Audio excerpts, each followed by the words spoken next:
how to develop a new material was something that the Italians did first. Mario Bellini, this is not new material. You may have seen a chair like this. These are around a lot. It looks as though it's all leather. It's not. There's actually a steel frame. And if you can see in this image, very skinny zippers. The leather fastens onto it. So the framework, it doesn't go on the back. The framework is like this. Just very thin steel rods, and the rest of it is heavy leather, saddle leather that supports it. He authorized a copy of this chair. Heller now, there is a molded plastic version of it, which is a stacking chair. That's only a couple of years old. The Ghost chair this is made in plexiglass. So this is a really classy, high-end chair made, as a few designers work in plexiglass and new material. This chair is by Toshio Kita, a Japanese designer. This chair is wired frame, or steel, flexible wire, tubular aluminum, and this is fabric stretched over it. This is called Mickey because it looks like Mickey Mouse ears. This is the beanbag chair, the original, lots of versions of that, and just another light to show you some of what the Italian designers were doing, which was playing with forms and materials. Gaolenti used industrial wheels on a very low, under a glass table. This table is only about 8 inches high, which means it's only really useful, it's a coffee table, it's only really useful with very, very low seating, but the Italian modular seating, which they came out with at this time, was generally very low. And they did endless modular sections that could be added on to, and which are, the forms of which are still being made. Gaolenti also, she's an architect primarily, did the Musée d'Orsay, which is in Paris, opened in '86, was converting a not necessary anymore railroad station. And what she did essentially was leave the landmark station and construct the museum walls within it. So you have 2 levels of the museum. You can't really see. The second level is up here. And you go up, there are balconies at either end, but the rest of it is a perfectly fine museum environment, but smaller objects within a historic framework. Okay, going beyond modernism, what did we have? People who thought, I did tell you this, the modernism in the form of the international style was really considered all over by some people.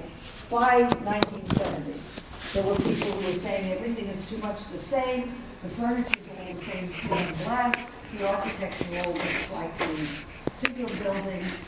It's time to do something new. And the idea was, it wasn't just something new. The idea was that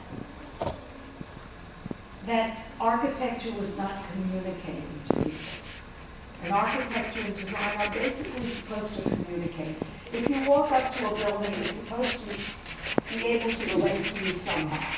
What they were saying was the glass box wasn't something that most people understood. If you knew it intellectually, you knew what they were trying to do. I mean, mass and new materials and structure and no ornament, and you knew the philosophy behind it. If you didn't know that, it was just a plain glass box. So it didn't speak to you.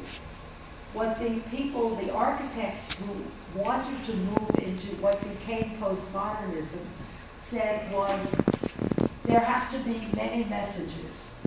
They have to be many multi-coded, they called it multivalent messages, or double-coded.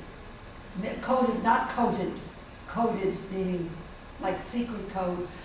What they meant to say was, and I'm telling you the terms because you may hear them, if you walk up to a building that's got columns on it, you understand a column. You didn't go to architecture school, but you've seen things with columns. You can somehow relate to it. It's giving you a message, it's speaking to you on one level. So that they said, not only was it too intellectual, was it too much the same, but it wasn't communicating with people. And part of how you communicate is bringing history in, which people understand. The other way you communicate is sometimes putting a sign on something that tells them what it is. And I'll get to that in a minute. With furniture, what happened was the designers were ready to move on to play around with forms and also go back to referring to history. So just a couple of the names. Super Studio was a group in England that started playing with design, and I'm just going to tell you the names. Studio Alchemia was headed, and a studio, not a factory, not a workshop, it's a bunch of us all get together and say, let's play around, and let's have something make furniture and do something different. Alessandro Mendini did the Proust armchair, which was saying, okay, this is the kind of chair that Marcel Proust might have sat in, but we're going to cover it with hand-painted fabric in rainbow colors, which is going to sort of jazz it up and make it look like today or like something different. The Candice sofa is very much postmodern, and I sort of don't know what to make of it. I actually saw one at Sotheby's a couple of years ago, and it's really weird and it's really uncomfortable. But it was saying, let's play around with forms for a sofa. Arcazoo was doing seating differently. This is a perfectly comfortable chaise. This is rubber, flexible. So it's got the steel frame, and you sit in it, and it's sort of, you squash in. This is like a seating module that's like a conversation pit, only not sunk into the ground. And this is just called the torso. This this piece shifts back and forth. Sottsass is a name you're going to have to know because Sottsass founded the most celebrated design group in postmodernism. But I wanted to show you the Valentine typewriter that he designed for Olivetti in, as you see, 1969. Olivetti wanted something new and different for a portable typewriter, and he put it in its own case and painted it red, which was very drastic, and it's now a collector's item, and was very successful. Okay, the Memphis Design Collective. Memphis is what it's called.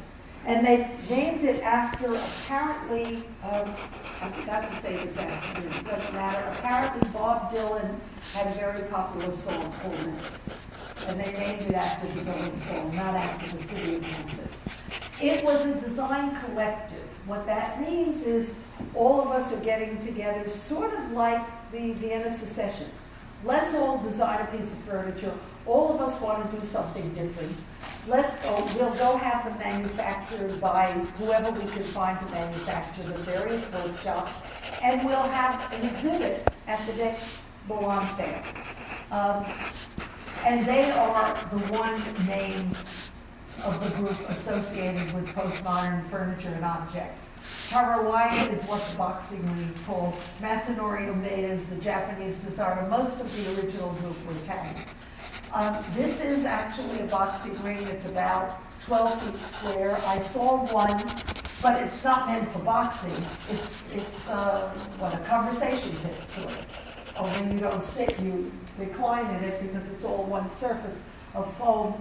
I don't know whether somebody sold it. I don't imagine many of them are made. The light units at each corner. Here are the things that you would identify the look of Memphis. For irregular forms, brilliant bold colors, taking shapes and putting them together sometimes like puzzles. It was playing around with furniture, saying furniture can be fun, it can be made of fun materials, it doesn't have to look like anything you saw before. This wasn't necessarily going back to classical forms. These are two of the most famous Memphis pieces. If you memorize one piece by Memphis, it has to be the Carlton bookcase. This is the piece that is in Every museum that has a design gallery has one of these two bookcases. I mean, any museum I've ever been to. And what happened when when they were introduced is every architect bought one. Not every, but architects would love it. This was new. This would, if they put it in the office, it would say, hey, I'm on top of things. Just as the offices of corporations or architects would buy Barcelona chairs and table. But the Barcelona chairs and table said, I'm very modern. This said, I'm cutting edge. Not everybody, a corporation wouldn't necessarily want to be that cutting edge. When I saw these, now they were introduced in 1981. I think it was in 1983. I went to the Milan Fair. I went on business and also went to see what was happening. And people said to me, you've got to go see the Memphis exhibit. There was the main exhibition hall, which had all the manufacturers and some, very innovative design. And then Memphis had their own exhibit area someplace, they rented a place. And I remember walking in and thinking, I don't know whether they're joking or not. I mean, picture if the rest of the furniture, even if